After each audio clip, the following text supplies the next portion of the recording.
এ গাছটা ভালো করে কাটিস, একটা কাঠও যেন নষ্ট না হয়। ঠিক আছে ভাই। এই দাঁড়া দাঁড়া, গাছ মারা বন্ধ কর।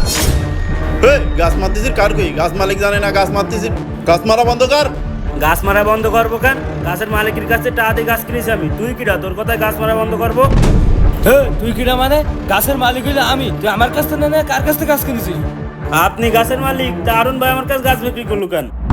আমার গাছ বড় ভাই বিক্রি করলো, আমার তো কিছু জানাই দিল না, কিরাম বিক্রি করলো?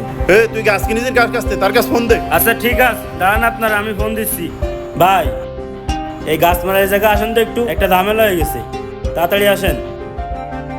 দাঁড়ান, আসতেছে। আব্বা আমাগির গাছ তা ঝামেলা করলো কেটা? তাই তো, চল তো যাই দেখি কিটা আবার ঝামেলি করতে। গাছ আমার, জায়গা আমার, আবার ঝামেলি করবে কেন? ভাই দেখেন, এরাই ঝামেলা করতেছে। কিরে উজ্জ্বল, তুই এতদিন পরে তুই কখন আসলি? কিরকম বড় ভাই আপনি? ছোট ভাইয়ের টাকায় বসে বসে খান, তার বাগে দুটো গাছ পড়িছে, তাও বেশি খাচ্ছেন। তার ভবিষ্যতের কথা কি আপনি কোনোদিন ভাবিছেন? তাই আমরা ওর ভবিষ্যৎ ভাবিনি। তুমি কি বলছো? আমরা ওর ভবিষ্যৎ ভাবিনি? তুমি কিছু জানো যে ওর জন্য আমরা কি করেছি? তুই যে সেই চাকরি পাই চলে গেলি ঢাকায়, আজ 2 বছর আমাগির কোনো খবর নিছিস? আমরা কিভাবে আসি তোর চিন্তা করতে করতে আব্বা আজ অসুস্থ হয়ে গেছে। পরীক্ষা করে আব্বার বড় একটা রোগ ধরা পড়েছে।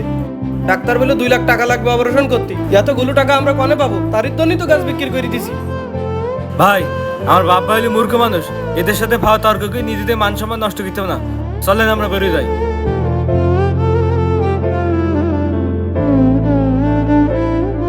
এই গাছটা তোরা ভালো করে সে দে। আব্বা, আর কতদিন বেকার থাকবো? লেখাপড়া তো শেষ। ওই পাড়ায় কুদ্দুসের সাথে কথা হয়েছে, ও 8-10 জনের চাকরি দেওয়া হইতেছে। ও আমার বললো তুমি 10 লাখ টাকা ম্যানেজ করে দাও, তোমার ভালো একটা পদে চাকরি দেওয়া দেবা। আব্বা, তুমি আমার 10 লাখ টাকা ম্যানেজ করে দাও। 10 লাখ টাকা? এতগুলো টাকা আমি কোথায় পাবো?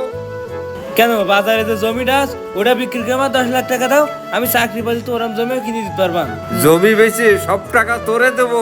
তা ছেলে তো আমার আটা আছে, তার কথা তো চিন্তা করতে হবে। আব্বা তুমিও তো চিন্তা করতেছাও কেন? জমিটা বেশিও টাকা দাও দিন, ইরাম সুযোগ বারবার আসে না।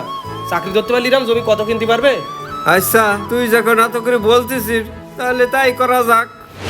করে গেলি উজ্জ্বল, হারুন এদিকে আয়। এই দেখ, আমি টাকা নিয়ে আসি, টাকাগুলো নিয়ে কুদ্দুস দিয়ে আয় গে।